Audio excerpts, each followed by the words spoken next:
then you don't have to drive an SUV. Don't have to drive an FUG. What? What? You don't have to drive an SUV. You don't have to be a refugee. Hey everybody, I am Steve.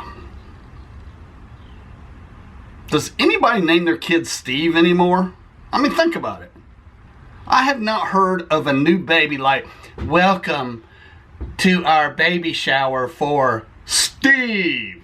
No one does it anymore. That is like a classic 50s, 60s name. Oh well, they don't know what they're missing.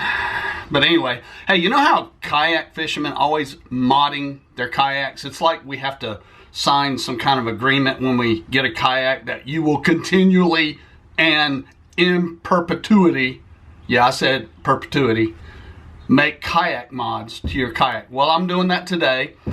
A while back, I showed you an installation of the Humminbird Helix 7 fish finder on my Hobie Outback. My intention was to be able to make that whole unit portable, move it from one kayak to another.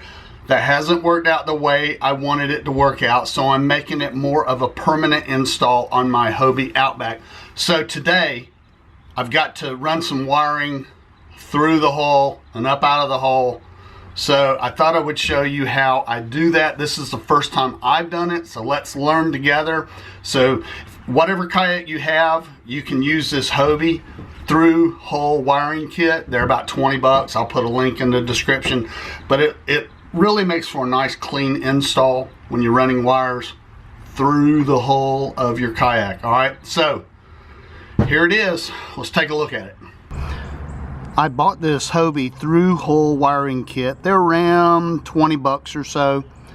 But you get some through holes and some rubber grommets. You've got everything that you need to run your wiring through the hull of your Hobie, or any other kayak for that matter. So right here I've installed this gear rail, gear track. This is where my ram mount, my ram ball will go. That's going to hold my Helix 7. Right here, there is an existing screw hole I took something out of, and what I'm going to do right there is I am going to drill a 1-inch hole right here for the rubber plug, and my wires are going to come up right through there. Now it goes without saying to be very careful when you start drilling. The Hobie down rudder cable is right under here, so you got to be real careful.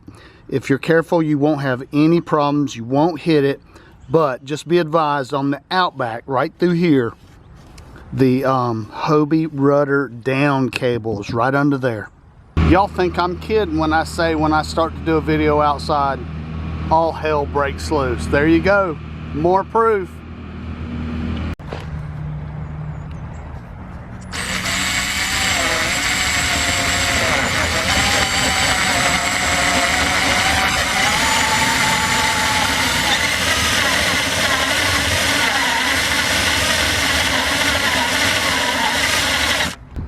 So it's going to fit down in there just like that. And this opening right here, I'll have some grommets and the wires will come through right there.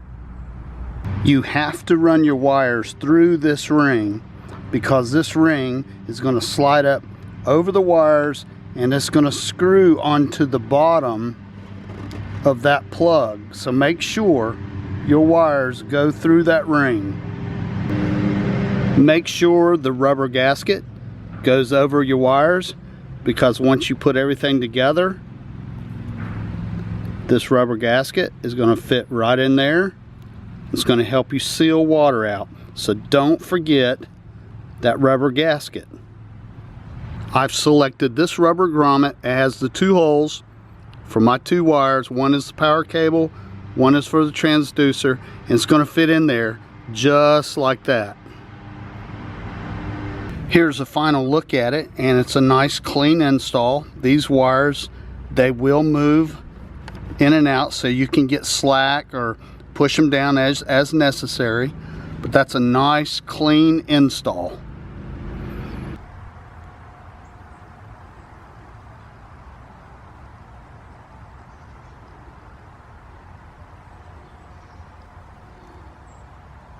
that's it. I hope that helps you in some small way. I'll see you next time.